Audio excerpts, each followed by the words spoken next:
시청자 여러분 안녕하십니까, 라이너입니다. 자, 오늘은 좀 편하게 캡틴 아메리카 브레이브 뉴 월드 이야기를 좀 해보려고 합니다. 좀 많이 늦었는데 그래도 한번 해보려고요. 많이 늦었으니까 캡틴 아메리카 브레이브 뉴 월드는 좀 편안하게 이야기를 좀 해보겠습니다. 우리 모두 마블 영화에 열광하던 때가 있었죠. 마블 영화 너무 좋아했고, 저도 마블 영화 너무 재밌게 봤었고, 뭐 당연히 나온 마블 영화 다 봤죠. 하나도 빠짐없이 다 봤고, 드라마도 챙겨보고 뭐 그랬었는데, 좋아하는 작품들도 있었습니다. 가디언즈 오브 더 갤럭시라든지 캡틴 아메리카 윈터 솔저, 스파이더맨 홈커밍, 좋아했던 작품들이 꽤 있었던 것 같아요. 그래서 마블 영화 나올 때마다 기대하면서 보러 가고, 또 마블 영화가 좋았던 거는 그냥 뭐 슈퍼히어로 영화의 어떤 시작을 열고 슈퍼히어로 영화를 잘 표현하고 이런 것도 좋았지만, 그냥 소소한 코미디들, 소소한 개그들, 이런 것도 되게 재밌었고요. 그리고 이런저런 깨알 같은 요소도 있잖아요. 마블 영화가 가지고 있는 깨알 같은 요소들이 초창기에 되게 많았거든요. 그런 거를 보는 재미가 있었던 것 같아요. 초반에 아이언맨을 중심으로 들어가는 이야기라든지, 어벤져스가 처음 등장했을 때 뉴욕에서 다 같이 모여있는 그 카메라가 돌아가는 그 씬은 정말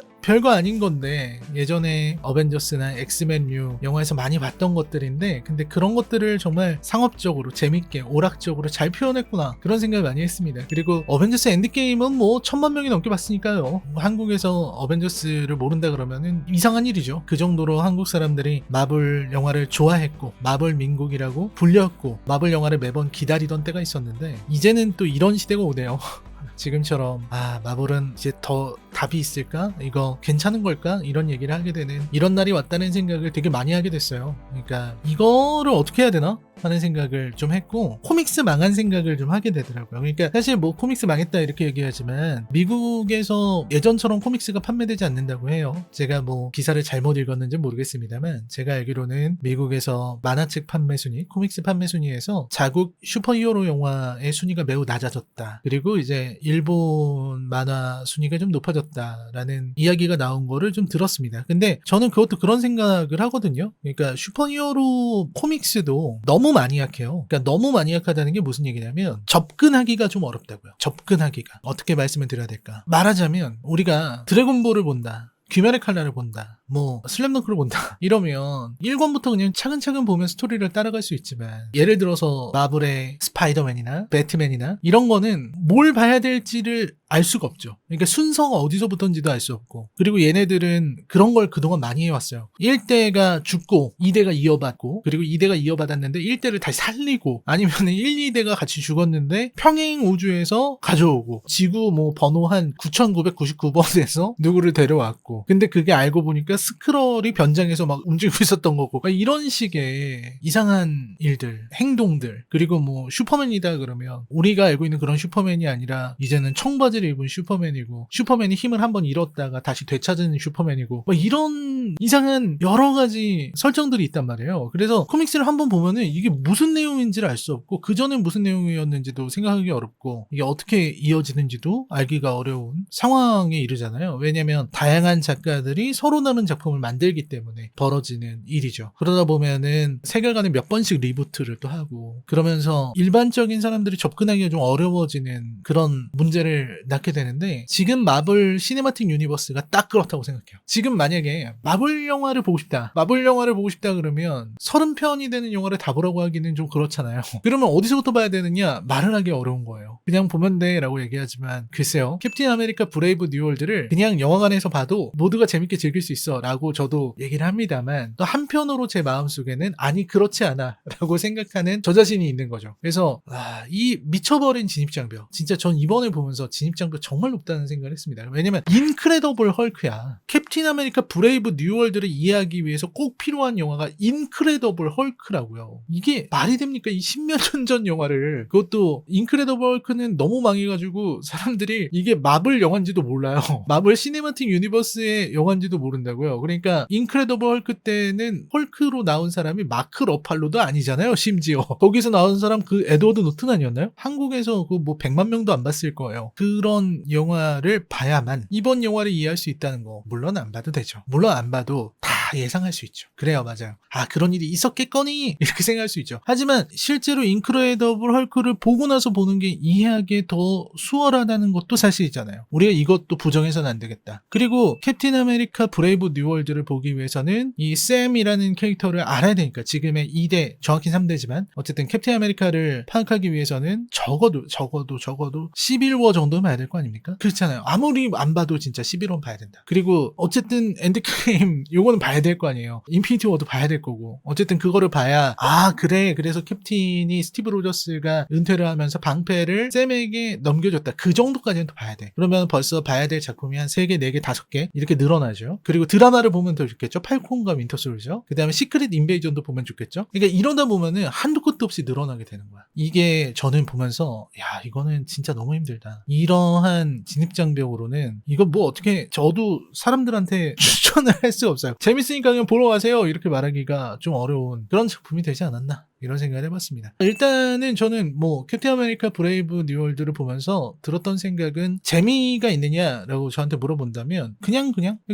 뭐 마블 영화 중에 중하위권 정도 되는 것 같아요. 그냥 그럭저럭 볼만한 그냥 마블 영화, 이렇게는 말할 수 있을 것 같아요. 그러니까 참 재미없다거나 너무 지루하다 이런 건 아니고, 나름대로 흥미있는 요소도 있고, 그리고 샘과 다른 빌런들과 이렇게 싸우는 장면들도 볼만했고, 샘이 아무래도 캡틴 아메리카이기 전에 팔콘의 그 정체성을 가지고 있기 때문에 아무래도 공중 액션을 보여주는 장면들, 이런 부분들도 볼만한 부분은 있었던 것 같아요. 하지만 우리는 그 전에 이미 탑건 매버릭을 봤기 때문에 굳이 이거를 멋진 화려한 공중 액션이다라고 말할 수가 있는가라는 근본적인 의문이 생기면서 영화를 보게 되는 것이죠. 그리고 두 번째로는 이제 저는 이 샘이, 그러니까 이게 코미디라는 건 알겠어요. 그러니까 샘은 캡틴 아메리카로서 슈퍼솔저 혈청을 맞지 않은 그야말로 진짜 일반인이잖아요. 그러니까 샘은 총 맞으면 죽는다고요. 물론 뭐 어떤 뭐 옷을 입고 있겠지. 그래서 총을 맞아도 안 죽죠. 중간에 뭐 배에 총 맞는데 안 죽는 그런 게 있는데, 어쨌든 그 옷만 벗기면 죽는 거 아니야. 칼로 찔러도 죽고 다 죽습니다. 그러니까 초인이라고 보기 어려운 사람, 그냥 일반적으로 대단히 뛰어난 사람이죠. 그러니까 올림픽 선수 정도의 신체 능력을 갖고 있다고 볼 수 있을 것 같아요. 올림픽 선수, 올림픽의 어떤 특정 굉장히 신체를 많이 쓰는 종목에 나가는 엘리트 스포츠인, 전 세계에서 손꼽는 그런 피지컬의 소유자, 이 정도로는 볼 수 있을 것 같은데, 어쨌든 슈퍼히어로에 어울리는 힘을 갖고 있지는 않죠. 그러다 보니까 근본적인 문제들이 생겨난다는 생각을 했어요. 어쨌든 슈퍼히어로 영화를 볼 때의 즐거움은 어떤 면에서든 인간을 초월하는 능력을 갖고 있는 그 존재가 사람들을 구해주면서 오는 그런 쾌감, 이런 거 있잖아요. 그러니까 대리만족이라는 게 있다고요. 아이언맨이 사실 그렇게 영화가 나오기 전까지만 해도 만화에서의 아이언맨은 그렇게까지 존재감이 있지 않았어요. 애초에 어벤져스 자체가 그렇게 인기 있는 것도 아니었고, 마블 진영에서 최고의 인기를 갖고 있는 캐릭터라면 단연 스파이더맨이었고, 그 다음 엑스맨이었죠. 그리고 어벤져스가 다 합쳐봐야 스파이더맨만큼 될까? 막 그 정도 수준이었단 말이에요. 그 안에 있었던 아이언맨은 저는 그렇게 인기 있었던 캐릭터라고 느끼지 않습니다. 저도 옛날에 90년대에 어벤져스 게임 같은 거 했을 때나 아이언맨에 관심 갖고 실버 서퍼 그 게임 할 때나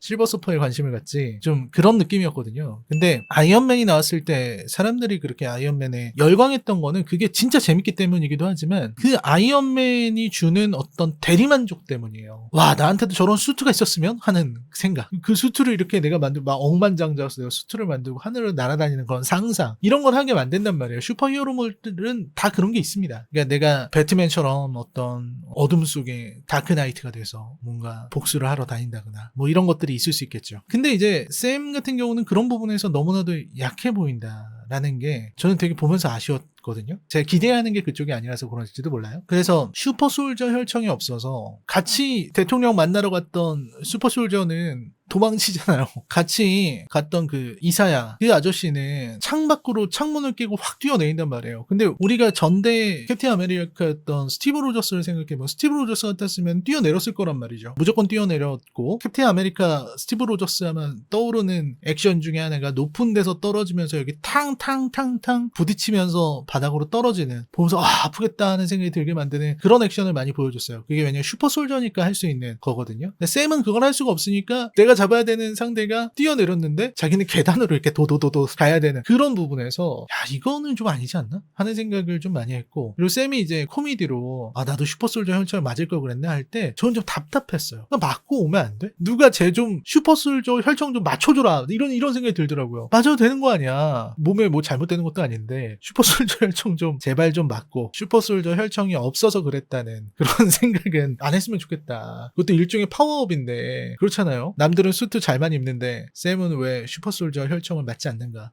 이런 생각을 했습니다. 그래서 어디서 좀 슈퍼솔저 혈청 좀 구해가지고 다음에는 좀 맞았으면 좋겠다라는 생각을 했어요. 징징대는 모습이 정말 보고 싶지 않았다, 이런 생각.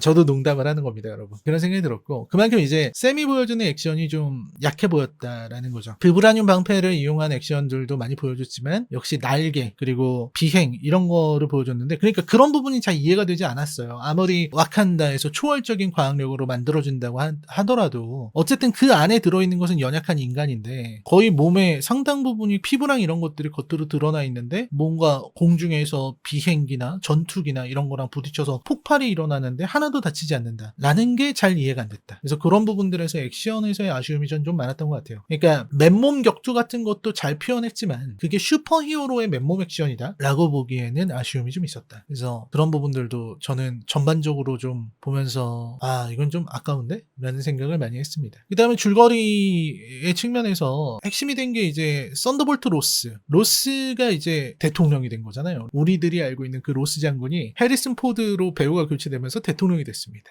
근데 이 대통령이 된 것까지는 뭐 그렇다 치고, 뭐 자기가 뭐 전시 장군이었다 뭐 이렇게 얘기하니까 여기서 이제 외교를 하는 모습들을 보여주는데, 해리슨 포드처럼 대통령에 잘 어울리는 배우가 없다고 볼 수 있는데, 근데 그런 배우가 했음에도 불구하고 대통령이 좀 이상하다는 생각을 많이 하게 되죠. 일단 아다만티움이라고 하는 자원이 생겼는데 그 자원을 모두와 나누겠다 라는 생각을 한다든지, 혹은 일본에게 쩔쩔매는 모습을 보인다든지, 이런 부분들이 저는 좀 받아들이기가 좀 어려웠어요. 그러니까 저는 잘 알아요. 이 MCU의 지구는 우리의 지구가 아니라는 걸 저는 잘 압니다. 그걸 알기 때문에 MCU의 지구에서 미국의 위치와 미국의 입장은 우리가 살고 있는 현실의 미국의 위치와 입장과는 다르다는 것도 이해를 하고 있습니다. 그러나 저는 장담하는데 이 영화를 보는 대부분의 관객들은 그런 생각을 하지 않을 거예요. 왜냐면 그래도 미국은 미국이야 이렇게 생각했을 거예요, 대부분이. 왜냐면 저도 순간 그런 생각이 들었거든요. 이게 어쩔 수 없어요. 우리가 저거는 다른 세계의 우주야 라는 생각이 안 들게끔 어쨌든 영화가 그런 식으로 표현을 해놓고, 또 한편으로는 편의적으로 여기는 현실의 지구와 다릅니다 라는 진행을 해버리면 여기서 갭이 혼란을 줘요. 그러니까 보통은 현실의 지구를 그린다 라고 했을 때, 그리고 그 현실의 지구와 닮은 지구를 그린다고 했을 때, 미국이 만약에 지금 우리가 알고 있는 미국과 위치가 다르다, 국제사회에서의 위치가 다르다라고 한다면 그거를 잘 설명을 해줘야 이해가 됩니다. 근데 그걸 잘 설명해주지 않으면 어떻게 되냐면 핍진성이 작동하죠. 우리가 살고 있는 미국이라면 응당 이렇겠지라고 하는 게 있기 때문에 그것과 다른 행동을 미국이 하게 되면 왜 저래? 라는 생각을 하게 되는 거죠. 미국이 일본 따위에게 쩔쩔맨다고? 이런 생각을 할 수밖에 없게 되는 거죠. 그런 부분에서의 표현이 좀 아쉬웠다. 충분한 설명을 했어야 됐다. 만약에 해리슨 포드와 미국의 지금 위치가 국제사회에서 안 좋은 거라면 그러면 그거를 설명할 수 있어야 됐다. 근데 그 설명을 하지 않으니까, 그 설명이 제대로 되지 않으니까 이게 외교가 좀 이상한데? 라는 생각을 하게 되었던 것 같아요. 그리고 빌런 얘기를 하자면 그 사이드와인더는 뭐 저는 표현은 좋았다고 생각하지만 세멜은 좀 그렇죠. 왜냐면 지능형 캐릭터인 거는 알겠는데 그 지능형 캐릭터가 과연 그 지능을 이용해서 뭔가 미국이나 혹은 뭐 샘이나 이런 사람들을 충분히 괴롭혔는가 하는 부분에서 좀 아쉬움이 있었던 것 같아요. 표현이 잘 안 된 것 같아요. 이것도 마찬가지로. 왜냐면 마지막에 세멜 스턴스가 자수를 하는 장면에서는 저도 헛웃음이 나왔거든요. 아니 무슨 빌런이 아무리 그래도 자수를 한다는 게 이게 이 스토리가 이렇게 쓸 일인가? 라는 생각을 좀 하게 된 것 같아요. 물론 세멜이 한번 자신의 작전이 실패했기 때문에 그렇게 한 것도 있지만 좀 전반적으로 그동안 나왔었던 뭐 아르곤졸라라든지 우리가 지금까지 봤던 캡틴 아메리카 시리즈에 나오는 지능형 빌런들에 비해서 너무 아쉬운 부분을 보여줬다라는 생각을 했습니다. 그리고 가장 중요한 건 이제 레드헐크인데, 레드헐크 장면 보면서 저는 진짜 어떻게 이럴 수가, 헐크가? 이런 생각을 많이 했습니다. 그러니까 일단 평범한 사람인 샘이 헐크랑 싸움이 된다는 게 이게 납득이 되지가 않아요. 아무리 수트의 힘을 빌린다고 하더라도 그 수트가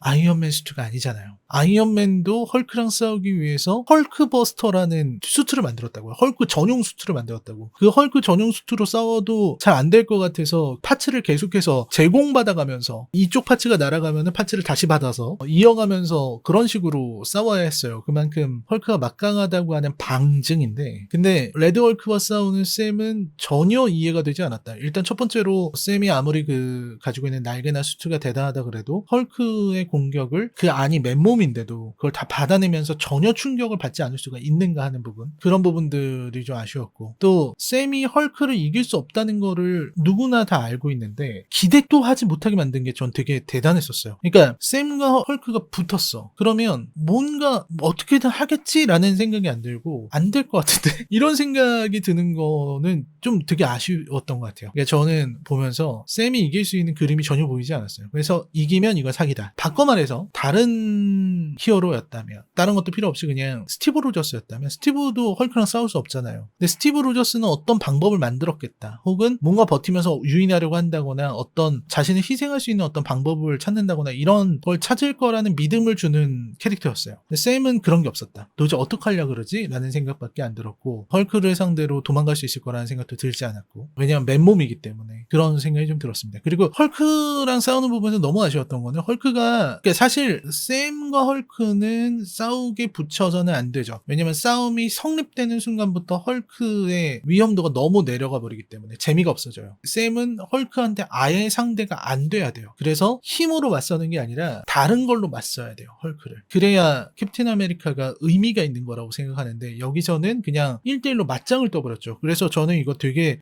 이거 각본을 너무 쉽게 만든 거 아닌가? 라는 생각을 했어요. 헐크라는 위협이 딱 등장했을 때, 그 위협이 등장했을 때 그 위협을 가장 극대화해서 보여주는 것은 저는 오히려 어벤져스 때의 방법론이 맞다고 생각해요. 어벤져스 때는 헐크가 나오는 순간에 블랙 위도우가 공포를 느끼면서 도망을 가고, 헐크한테 도저히 다른 멤버들은 대항할 수 없다는 거를 보여줬고 절망적인 상황이 펼쳐졌거든요. 물론 토르가 나오면서 좀 얘기가 달라졌지만 그런 어떤 절망적인 상황을 보여주는 거, 이게 헐크의 카리스마를 쫙 올려줄 수 있는 방법이에요. 근데 여기서는 샘이 그냥 1대1로 대결을 하니까, 제가 다이다이라고 하려고 그랬는데 대결을 하니까 헐크의 카리스마가 확 떨어져 버리죠. 그렇다고 그러면 캡틴 아메리카가 강해 보이냐? 아니야. 얘는 너무 슈퍼솔저 혈정으로 징징댔어. 그래서 강해 보이지도 않게 되는 거예요. 그 부분이 좀 아쉬웠다. 오히려 히어로들이 도저히 헐크를 상대할 수 없는 상황에서 샘이 그를 유인하고 어떻게든 하려고 하는 그 처절한 모습을 보여주는 데에서 사람들이 샘에게 2대 캡틴 아메리카도 정말 대단하구나 하고 감정이입을 할 수 있게 만들어야 되는데, 그 최악의 선택을 했다고 생각합니다, 저는. 그러니까 말빨로 헐크가 돌아온 거잖아요. 물론 여기서 레드 헐크는 녹색 헐크와는 다르겠지만,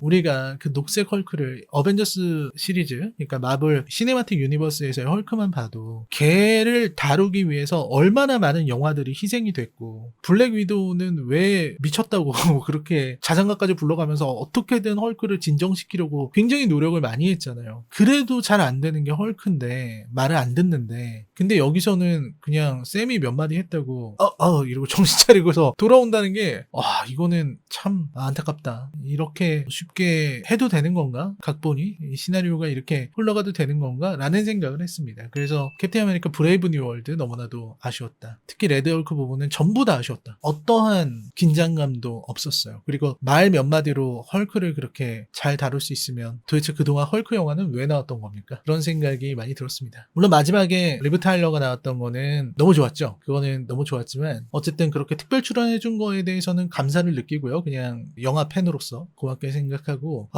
그 쿠키가 정말 쿠키가, 여러분 어떠셨습니까? 여러분들 어떻게 생각하세요? 저는 쿠키 보면서 진짜 한숨이 푹 나오더라고요.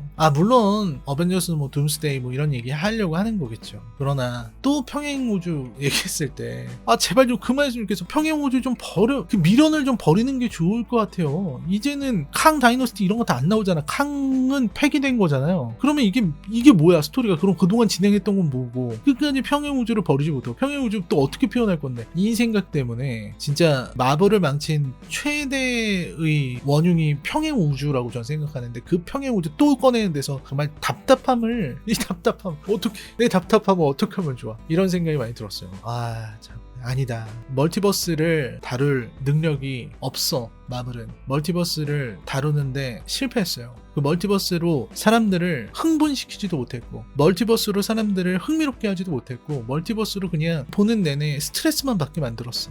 그래서 실패한 거죠. 이 부분이 저는 너무 아쉽다. 마블 시네마틱 유니버스에서 너무너무 아쉽고, 뒤로 가서 정말 기적적으로 그분이 나타나셔서 이제 멀티버스 이야기를 잘 풀어낸다? 저는 기대하진 않아요. 잘 풀어낸다고 하더라도 지금의 이미 망쳐버린 이 작품도 어떻게 할 것이냐 라는 생각이 들었습니다. 흥행 순위를 보니까 흥행도 잘 안 된 것 같아요. 지금 보니까 뭐 한 3억 4천만 달러? 이 정도 나온 것 같은데, 손익분기는 한 4억 달러 정도 될 테니까 손익분기가 아슬아슬하게 안 되지 않을까 싶은데, 마블이 어떻게 이렇게 됐나 하는 생각이 들고, 이게 다 디즈니 때문이다 라고 생각합니다. 디즈니 때문이고, 멀티버스 때문이고, 그리고 과도한, 너무나도 빠르게 진행됐던 세대교체, 이런 부분들, 그런 부분들이 너무나도 아쉬웠다 라는 생각이 듭니다. 샹치 같은 작품에서 나오는 어떤 아시안에 대한 스테레오타입, 정말 저는 끔찍했다고 생각하고, 그런 끔찍한 미적 감각을 갖고 있는 마블 시네마틱 유니버스의 제작진들이 앞으로 다가올 작품에서 어떤 식으로 또 표현을 할 것인가. 디즈니 안에 있기 때문에 PC한 표현을 하지 않을 수가 없을 텐데, 그거는 어떻게 할 것인가 하는 생각을 많이 하게 됩니다. 마블 영화의 미래가 점점 불투명해지고 있는 것이 아닌가, 마블 영화의 어둠이 계속해서 밀려오고 있는 것이 아닌가 하는 안타까운 생각을 하면서, 다음 작품은 좀 재밌었으면 좋겠다,